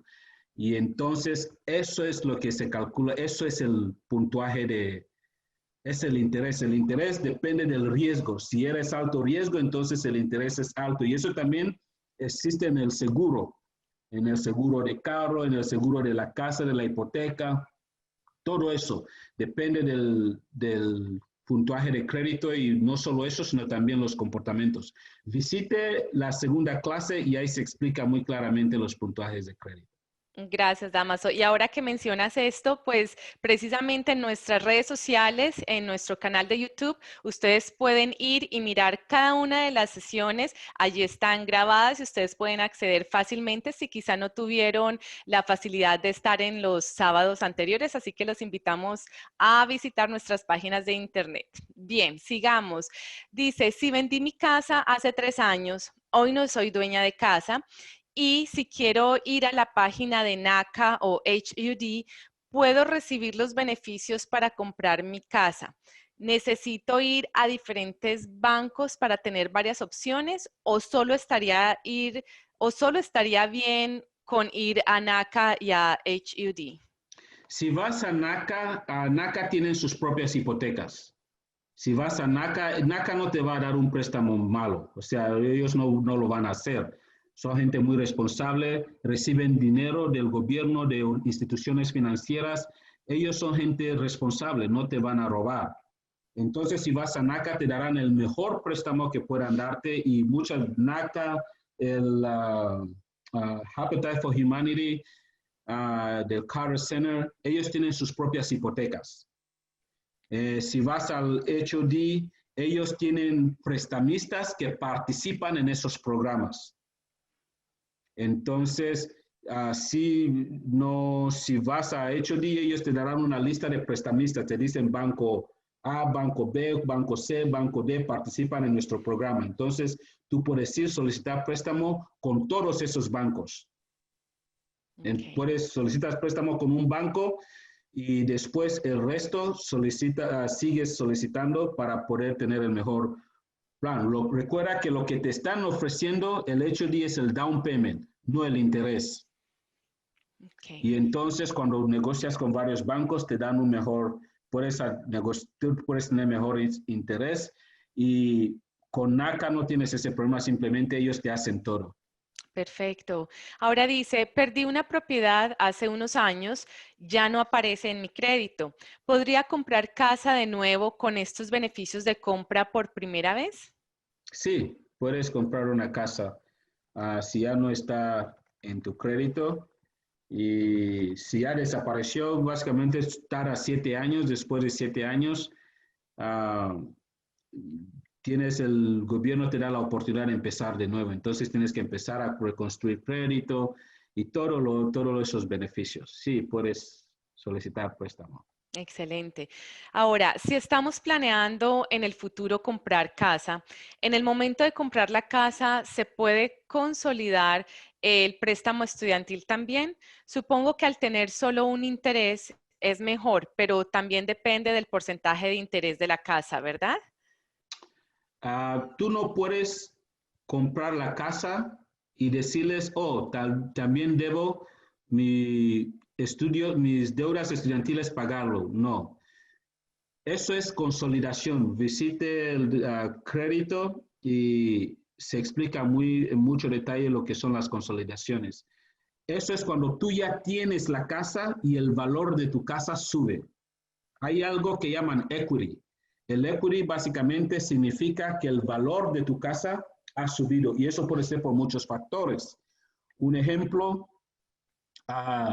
tu casa, Mira tiene un programa de Civic Y por eso es muy importante que prestes atención a esos programas, porque esos programas, esa gente que votamos, mandamos al gobierno, tienen mucho que ver con las condiciones de vida de donde vivimos. Vamos a suponer que vives en hay dos vecinidades, vecinidad A y vecinidad B. Vecinidad A hay 10 personas que viven ahí, pero en el censo solo 2 personas participaron. Vecinidad B tiene 5 personas, pero en el censo participaron 3. Y entonces la representación de vecinidad B es mucho más alto. Y entonces vamos a suponer que si los dos vivís en diferentes barrios, se quiere construir una fábrica en la vecinidad B. Vecinidad B llama a su congresista, a su representante, dice, no queremos esa fábrica porque bajará el valor de nuestra casa.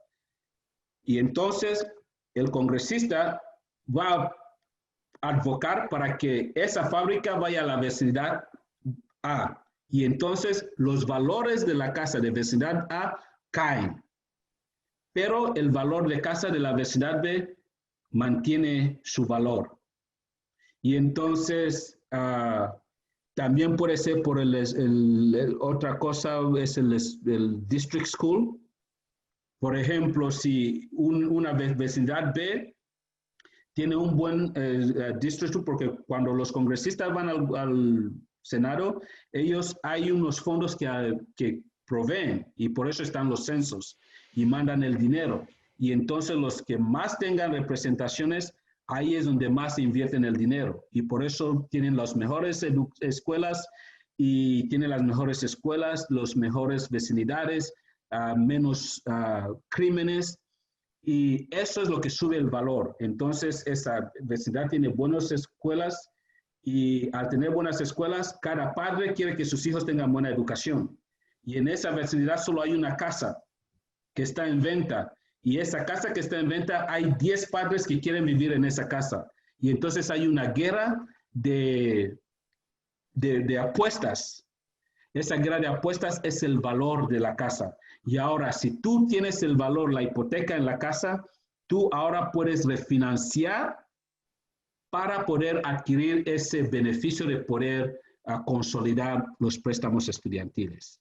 Bien, entonces atentos todos al censo. También realizamos, como lo dijo Dámaso, una conferencia, un seminario virtual al respecto. En nuestras páginas de internet y redes sociales también lo pueden encontrar y enterarse mucho más de este tema tan importante, sobre todo ahora. Sigamos, Dámaso. La siguiente pregunta. Tengo una casa ya paga que está en la comunidad de tercera edad. Quiero comprar una casa nueva. Si rento esa casa, ¿usted cree que puedan tomar en cuenta el pago de la renta que recibiría como ingreso para que me den un nuevo crédito? Tienes que recibir los ingresos por un año.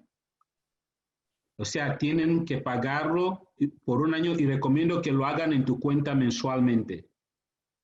Antes de un año no cuenta como ingreso. Si lo tienes alquilado por un año y se muestra los pagos mensuales, sean por cheque o sean por depósito directo, entonces esa casa que tienes en esa vecinidad ya no es un gasto porque otra persona lo está cubriendo. Y ahora con tus ingresos más los ingresos que recibes, eres apto de poder comprar otra propiedad. Vivienda, perfecto. ¿Podrías darnos un ejemplo de qué interés podría tener una persona que tiene un buen crédito, un crédito excelente, y otra que no en la situación actual que estamos viviendo? Un buen crédito, por ejemplo, yo tengo un amigo que compró un carro a 0% de interés por 2 años. Ese mismo amigo tiene una casa y creo que el interés de él está, creo que 1,7,5%. O sea, simplemente yo no tengo esos beneficios porque las decisiones que tomé son diferentes a las que él tomó. Las clases que hoy estoy dando A él se lo dieron el primer día que bajó del avión. Yo tuve que aprenderlo de la manera difícil. Y entonces hay muchos factores en los intereses.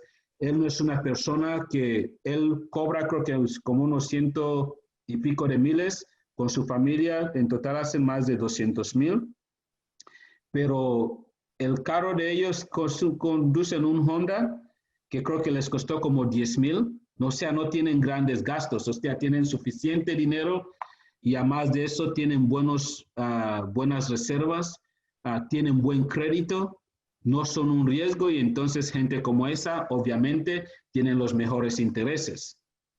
Bien, gracias, Damaso. Muy relacionada a la pregunta, dice, en este momento que está viviendo el país, lo bajo de intereses que ofrecen, ¿es un buen momento para comprar casa? Sí, siempre es buen momento para comprar casa, porque si te das cuenta, el año antepasado dices, no es buen momento de comprar casa y los precios subieron. Después dice, no, voy a esperar el próximo año, subieron. Y entonces no hay mejor tiempo para comprar casa. Si tienes la oportunidad de comprar casa ahora, cómpralo. Si no tienes la oportunidad y la oportunidad se te llega el próximo año, cómpralo. Si no es el próximo año, el tercer año, cómpralo. O sea, cada tiempo es buena oportunidad. Pero sobre todo con la condición que está el país ahora mismo es los beneficios que puedes adquirir comprando casa, no creo que los conseguirías en ningún otro momento. Gracias, Damaso.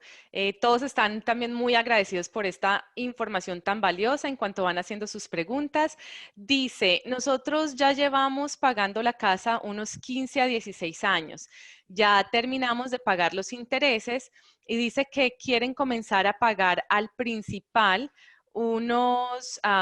dice $100 o más mensualmente.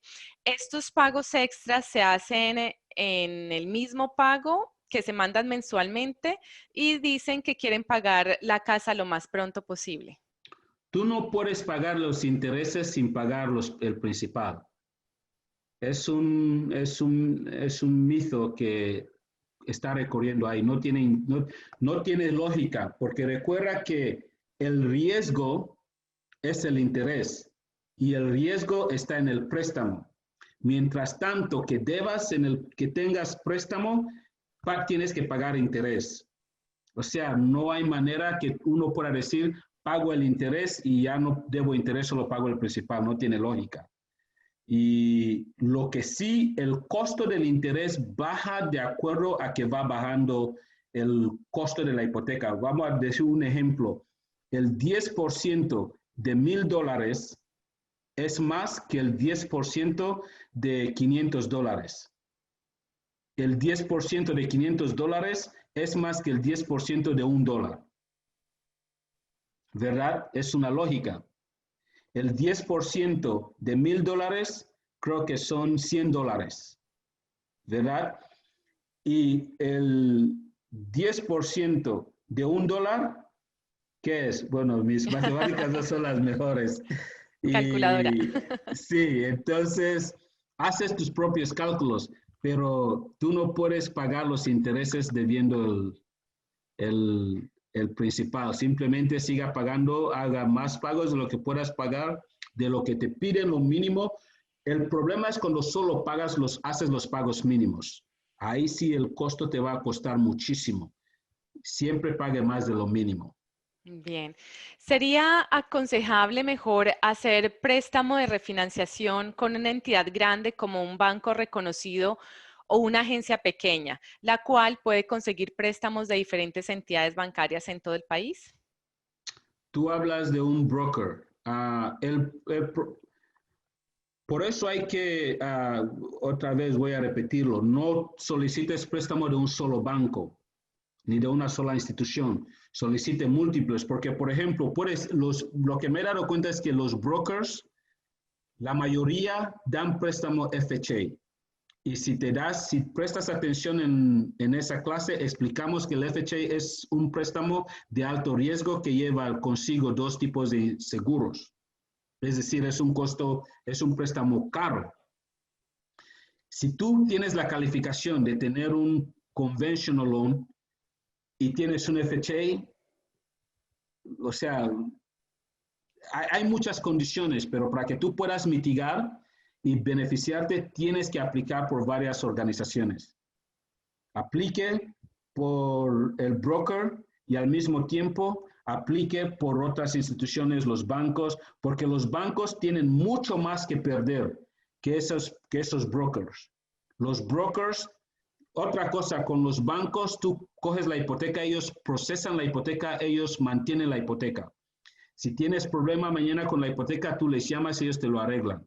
Pero el broker le llama, la única vez que tiene relación contigo es cuando vende la hipoteca. Una vez que venda la hipoteca, desaparece. Le llamas, ya no está ahí, ya no sois amigos. Y entonces, esas son otras cosas que hay que considerar. Y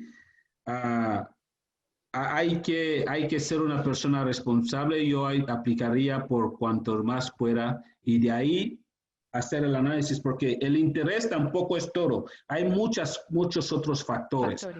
Pero si tú haces varias solicitudes, entonces cuando tú vas mandando a cada uno, y es cuando tú empezarás a darte cuenta de que estoy recibiendo los mejores beneficios. Básicamente hay que solicitar varios préstamos. Bien. Damaso, dice la siguiente participante, yo traje a mi madre al país, es residente y le he estado construyendo el crédito y está en alrededor de 550, pero no trabaja. ¿Yo podría comprar casa con ella? Tú puedes comprar la casa y ponerla en el título, pero ella tiene que tener unos ingresos. Tienes que tener ingresos, sea trabajando, sea a través de pensión, sea a través de inversiones que está recibiendo. Tienes que tener algo que demuestre que constantemente, cada mes, tú recibes ingresos. Ok, perfecto. Dice, tengo una casa, la estoy pagando con préstamo privado y ahora queremos pagar el balance de la casa. ¿Podemos negociar ese balance ya que nos faltan 3 años para terminar de pagarla? Si ya has comprado la casa, no la puedes negociar, los documentos están firmados. Y entonces, si los documentos están firmados, hay un contrato, ¿cómo puedes renegociar el contrato? La negociación se hace al principio, pero si dices privado, no sé qué significa privado. Es de una persona que te da el préstamo. Si es de una persona, entonces tú ya puedes hablar con la persona, pero si es una compañía, yo no lo haría, porque si la compañía, por ejemplo, si debes 100,000, la compañía te dice, te vamos a dar, te lo dejaremos a 20,000, te lo dejaremos a 80,000, esos 20,000 ellos los van a reportar al IRS como un regalo. Y entonces al reportarlo como un regalo, tú ultimarás pagando intereses en esos 20,000, que a veces es más que pagando el préstamo. Porque ellos, tú no creas que te lo van a regalar. Ellos lo van a reportar para poder tener crédito en sus impuestos. Bien. Ahora, la siguiente pregunta. Hay una persona que solo tiene el ITIN. ¿Con esto puede ella adquirir una casa? ¿ITIN o ITIN? Sí. Oh, El Federal ID. ok. No sé, en realidad no sé. Todo es posible. Todo es posible, pero si no tienes seguro social, yo solo sé de seguro social porque es la manera legal. Entonces, fuera de seguro social no podría yo darte recomendaciones porque está fuera de mis alcances, pero todo es posible. Simplemente vaya al internet, busque compañías que dan préstamos con Tax ID y saldrás, pero no creo que los beneficios sean tanto como teniendo un seguro social. Bien, gracias, Damaso. Dice, si el dinero que tengo para el down payment para comprar la casa está en efectivo, ¿qué es lo mejor que puedo hacer? Si tú vas a la primera clase, hablamos muy claramente sobre guardar dinero en la casa. No te beneficia. Porque ¿cómo puedes justificar ese dinero? Ese dinero puede haber sido de terrorismo, puede haber sido de lavado de dinero, puede haber sido de cualquier cosa. La ley La ley no ve las cosas como tú las ves. La ley trabaja con hipótesis. $10,000, ¿de dónde sale, dónde ha quitado esos $10,000? ¿Cómo lo ha obtenido? Llevas guardando el dinero en la casa, no puedes justificarlo. Por eso la ley patriótica del 11 de septiembre es una de las cosas que hace que ellos aclarecen. Entonces, y también cuando empezaba dando las clases hoy, expliqué que una de las razones por la cual cuando yo estaba en hipotecas de 10 aplicaciones de nuestra comunidad, de cada 10 solo uno calificaba, y una de las razones por la cual el 9 no calificaba era por esas cosas, guardar dinero en la casa. Entonces, si tienes efectivo no puedes comprar casa. El dinero tiene que estar en el banco, tiene que ser justificable. Bien. Siguiente pregunta. ¿Qué pasa cuando ya tienes una refinanciación hace 8 meses y el mismo banco te envía una solicitud de refinanciarla nuevamente? ¿Cuáles serían los pros y los contras? Depende de para qué quieres refinanciar otra vez, porque recuerda que cada vez que refinancias, tú estás pagando closing cost, costo de cierre. Y tal vez depende de dónde vives, te puede salir entre $5,000 a $6,000 o $7,000. Si lo refinancias por ejemplo, digamos que te dan un punto menos. Si es un punto menos, eso no te justifica. Y algunos bancos, hay unas instituciones que ellos son muy rígidos con sus empleados y no permiten eso. Si un empleado te refinancia la casa por 1%, le echan del trabajo, porque es irresponsable, tú has mentido a la persona. Y entonces, ¿por qué quieres refinanciarlo? Y si quieres consolidar, es otra cosa. Pero si solo quieres refinanciar por refinanciar, es bueno, tú das al banco dinero y tú pierdes dinero. Mejor coja ese dinero y págalo para el principal de la casa.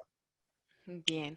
Dice, ¿hay alguna consideración o consideraciones adicionales para un townhouse bajo construcción? Porque le llamó mucho la atención la cuota de construcción y el alto costo. Si tú estás comprando una propiedad de construcción, básicamente vete al banco, solicite un préstamo. Hay préstamos de construcción. Por ejemplo, hay que identificar una propiedad, sea un townhome, o sea unos condominios, o sea unas casas que un builder está construyendo. Los builders normalmente suelen tener a sus prestamistas favoritos ahí en el lugar. Te dicen, vete, nosotros te daremos $10,000 para la cierre, coja préstamo con ese prestamista. Y tú vas, solicitas préstamo con ese prestamista y al final lo que resulta es que el prestamista te está cobrando $10,000 de cierre, pero el constructor te está ofreciendo $10,000 de... el prestamista te cobra $10,000 por procesar la aplicación y el otro te ofrece $10,000. Entonces te están engañando. ¿Sabes? Tú puedes ir, no importa el tipo de construcción, vete al banco, o haga lo mismo que se ha recomendado. Solicite préstamos con otras instituciones. Ellos saben que es un edificio en construcción, ellos tienen los productos para ellos y ellos te darán la mejor oferta para ello también. Bien, excelente. La siguiente, si quiero comprar casa para poner mi negocio, ¿debo decirle a la institución financiera cuál es el propósito de comprar mi casa? Para poner tu negocio, entonces esto es un negocio depende. ¿Compras la casa a tu nombre o compras la casa a nombre de la empresa? Si es un negocio, ¿eres tú quien la compra o es la empresa quien la compra? Porque no puedes mezclar los dos. Okay. Entonces, si la compras para tu negocio, es otro proceso. Es una inversión. O si la compras para que tú puedas hacer trabajo dentro, abrirlo como una oficina y sigue siendo un hogar, entonces es una inversión. O sea, simplemente es una pregunta muy amplia y se necesita más detalles para poder responder en específico. Bien. ¿Puede un joven de 18 años hacer solicitud de préstamo para vivienda aun cuando su historia bancaria sea muy reciente? Sí, no hay, a los 18 años ya eres mayor, ya eres responsable, ya puedes empezar el proceso de comprar una casa. Y es lo que hacen las otras comunidades. Las otras comunidades, los padres recaudan dinero, no compran carros grandes y el dinero lo recaudan para que compre su propia propiedad. A los 19 años, a los 24 años ya tiene su primera casa. Entonces, no hay, 18 años es una buena edad, simplemente ahora mismo no creo que puedas tener es posible, no es imposible. Puedes tener un préstamo, pero lo que te recomiendo es que ahorre dinero del pago inicial y edúcate en crédito. Vaya a tomar la clase que dimos el segundo módulo, revise esa clase con detalle y aplíquelo y tenga un trabajo estable y el próximo año posiblemente puedas comprar tu casa. No es que no puedas comprar ahora, puedes comprar. Bien, la siguiente pregunta. Tengo un trabajo donde me pagan en efectivo y con W2. Sumado a eso, tengo ingresos por mi negocio en eBay, los cuales son menores a $20,000. Lo reportado con la W2 es mínimo. ¿Qué opciones tengo para tener un préstamo de casa?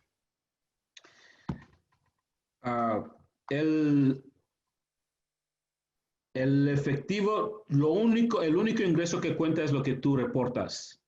Es lo único. Es decir, hay gente que tienen empresas y vienen, me dicen, hago $500,000 al año. Pero cuando mira sus impuestos, han hecho tantas deducciones que únicamente está demostrando que el income de ellos es 50,000. No hiciste 500,000, hiciste 50,000. Si tú cobras, te pagan efectivo más el W2 y entonces efectivo cobras más tu negocio de eBay, haces en total como unos 60,000 y tú reportas al IRS que estás ganando 5,000, tu ingreso es 5,000. No hay otra cosa, o sea, o es blanco o es negro. No hay otra cosa en medio. Ok, siguiente pregunta y ya estamos por terminar nuestras preguntas. ¿Es recomendable solicitar varios préstamos a la misma vez con la intención de buscar el mejor? ¿Esto no afecta el reporte de crédito al hacer varias solicitudes?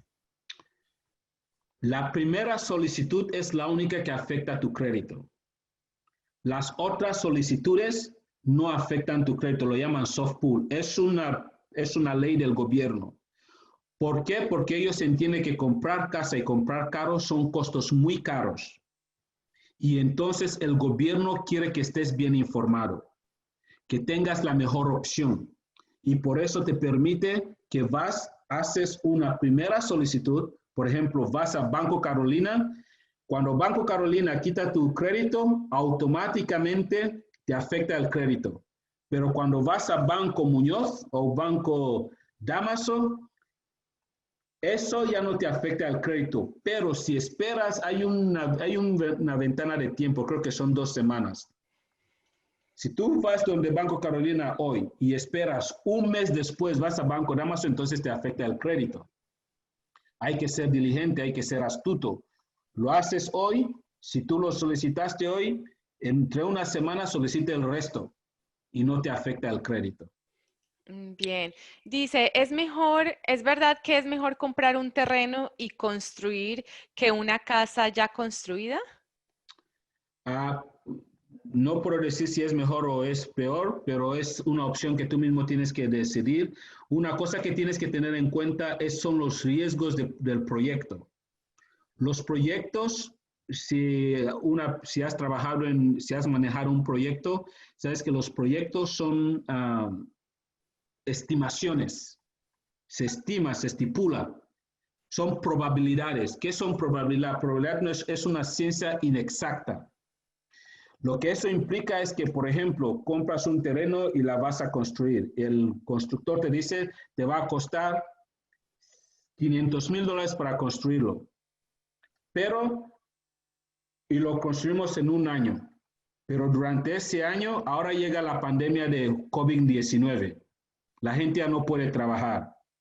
Y entonces ya no es un año, ya es más de un año. O hay un huracán, o hay un desastre, o tal vez los materiales suben. O sea, siempre hay riesgo. En cambio, cuando la casa está construida, el riesgo es mínimo, ya está ahí delante tuyo.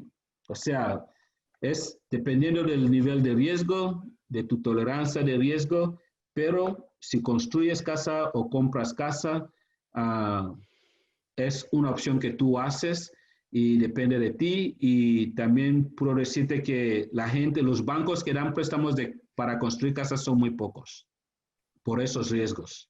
Excelente. Bueno, Damaso, nuestra última pregunta del día de hoy dice, yo voy a trabajar remotamente en mi casa como un contratista independiente de una compañía grande. Cuando compre casa por primera vez, ¿debo hacerlo como una compra personal o para mi negocio? Si eres contratista, o sea, hay muchas cuestiones ahí dentro. ¿Estás usando tu negocio para trabajar con la compañía o te están dando un 1099? Si te dan un 1099, entonces tienes que tener 2 años de impuestos. Y ellos lo que hacen es, si en este año, el año pasado hiciste 100,000, este año haces 50,000, entonces 100,000 más 50,000 son 150,000 dividido entre 2. El resultado es tu income y depende de la capacidad que tú puedas adquirir los préstamos. Y si tu contrato con la compañía es con tu compañía, entonces es empresa. Y ahí tienes que llevar el K1, también tienes que tener 2 años de impuestos. Y entonces es la mejor manera que puedo responder a esa pregunta, porque es una pregunta que se requiere muchos otros datos que no tengo para poder ser más específico. Bien, Damaso, pues queremos también compartirles que muchos de ustedes nos han escrito y nos han dicho que han hecho ya cambios en sus finanzas y están empezando a ver esos resultados positivos gracias a estas charlas donde Damaso Osaka ha aceptado la invitación de Mira USA durante estos 4 sábados. Excelentes charlas y sabemos que todas las personas han sacado muchísimo beneficio de esto. Damaso, muchísimas gracias de verdad por aceptar nuestra invitación y sé que pues vamos a seguir trabajando juntos para traer para las personas muchísimas opciones para que puedan mejorar su calidad de vida. No siendo más, los invito a que sigan nuestras redes sociales de Mira USA. Nos pueden encontrar en Facebook como Mira USA Oficial, en Instagram y en Twitter como @MiraUSAOficial. También nuestro canal de YouTube, pueden darle me gusta a todos los videos, seguirlo, personalizar también las notificaciones para que reciban todos los beneficios, la información que estamos trayendo para todos ustedes. Les agradecemos muchísimo su participación, su interés y siempre recuerden que en Mira USA ayudar nos mueve. Muchas gracias y feliz tarde. Nos vemos muy pronto.